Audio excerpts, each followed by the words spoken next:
চাওক আপোনালোকে দেখিছে যে বান পৰিস্থিতি মানে এটা দুৰ্ভিক্ষময় পৰিৱেশ আৰু আমি আজি নাজিৰালৈ আহিছিলোঁ মোৰ জ্যেষ্ঠ ভাতৃ ইয়াৰ নাজিৰা বিধায়ক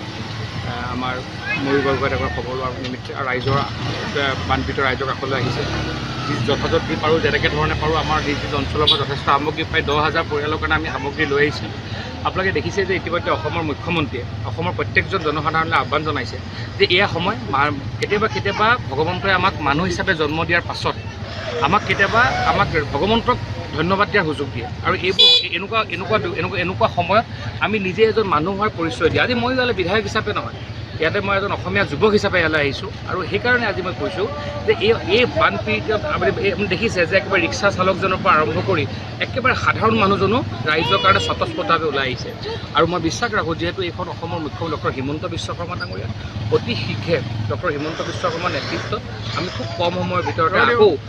মানে সাধাৰণ জীৱনলৈ ৰাইজক ঘূৰাই দিবৰ কাৰণে যি ব্যৱস্থা কেন্দ্ৰ চৰকাৰৰ জৰিয়তে কৰিব লাগিব এইখিনি ডক্টৰ হিমন্ত বিশ্ব শৰ্মা ডাঙৰীয়াৰ নেতৃত্বত হ'ব আমাৰ বিশ্বাস আছে। হয়, আৰু দেখা গৈছে ৰিজুৰা হাজৰিকাই ফেচবুক হওক হেৰিত বহুত প্ৰচাৰ চলায় আৰু আপুনি নাজিৰালৈ আহিব বুলি যিটো এটা নিউজ ওলালে তাৰপিছত নাজিৰাবাসী আপোনাৰ হৈ ইমানেই কমেণ্ট চাওক আপোনাক ৱেলকাম জনাই চাওক আচলতে কথাটো হৈছে কি মই কৈছোঁৱেই যে মই